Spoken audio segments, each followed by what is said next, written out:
Business ആശയം കിട്ടിക്കഴിഞ്ഞാൽ പിന്നെ അത് ഏത് മോഡലിലാണ് ചെയ്യുക എന്നുള്ളതാണ് അടുത്തൊരു സ്റ്റേജ് എന്നുള്ളത്. അതൊന്ന് നമുക്ക് പ്രൊപ്പറേറ്റർഷിപ്പ് ആയിട്ട് ചെയ്യാം, അതായത് ഒരു വ്യക്തി നടത്തുന്ന സ്ഥാപനം ആയിട്ട് ചെയ്യാം, രജിസ്റ്റർ ചെയ്യാം.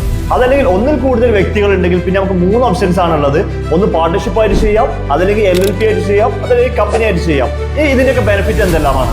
ഓക്കെ, പ്രൊപ്പറേറ്റർഷിപ്പ് എന്ന് പറഞ്ഞാൽ ഒരു വ്യക്തി നടത്തുന്ന സ്ഥാപനം, നമ്മുടെ നാട്ടിലൊക്കെ കാണുന്ന ഒരുവിധ ഷോപ്പുകളൊക്കെ പ്രൊപ്പറേറ്റർഷിപ്പിലായിരിക്കും രജിസ്റ്റർ ചെയ്യുന്നത്.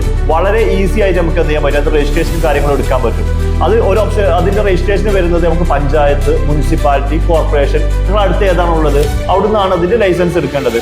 നിങ്ങളുടെ റെന്റൽ അഗ്രിമെന്റും അതിന്റെ ടാക്സ് ആയിട്ട് റെസിപ്റ്റ് കൊടുത്തു കഴിഞ്ഞാൽ നമുക്ക് എന്ത് ചെയ്യാൻ പറ്റും, പഞ്ചായത്ത്, അതിൽ മുനിസിപ്പാലിറ്റി, കോർപ്പറേഷൻ എന്നൊക്കെ നമുക്ക് അതിന്റെ ലൈസൻസ് എടുക്കാൻ പറ്റും. നമുക്കറിയാം നമ്മുടെ നാട്ടിൽ പല ആളുകളും ബിസിനസ് ചെയ്യാത്തതിന്റെ ഒരു പ്രധാന കാരണം എന്ന് പറയുന്നത് ലൈസൻസ് എടുക്കുന്നതിലെ ബുദ്ധിമുട്ടാണ്. അപ്പോൾ ഇത് കണ്ടിട്ട് കേരള ഗവൺമെന്റ് നിങ്ങളൊരു ബിസിനസ് കേരളത്തിലാണ് ചെയ്യുന്നതെങ്കിൽ ആദ്യത്തെ 3 വർഷം നിങ്ങൾക്ക് എന്ത് ചെയ്യേണ്ട, ലൈസൻസ് നിങ്ങൾക്ക് എടുക്കേണ്ട. അതിന് പകരമായിട്ട് കേരള ഗവൺമെന്റ് KSIFT എന്നുള്ളൊരു വെബ്സൈറ്റിൽ നിങ്ങൾ ജസ്റ്റ് ഒന്ന് രജിസ്റ്റർ ചെയ്താൽ മതി. അതുകൊണ്ട് തന്നെ ആ ഒരു വലിയൊരു കടമ നിങ്ങൾക്ക് വളരെ ഈസി ആയിട്ട് ചെയ്യാൻ പറ്റും. ഇപ്പോൾ പ്രൊപ്പറേറ്റർഷിപ്പ് സ്ഥാപനമാണ് നിങ്ങൾ തുടങ്ങുന്നതെങ്കിൽ അതിന്റെ എല്ലാ കൺട്രോളും ആ ഒരു പ്രൊപ്പറേറ്റർക്കാണ്, അതിന്റെ ഓണർക്കാണ്.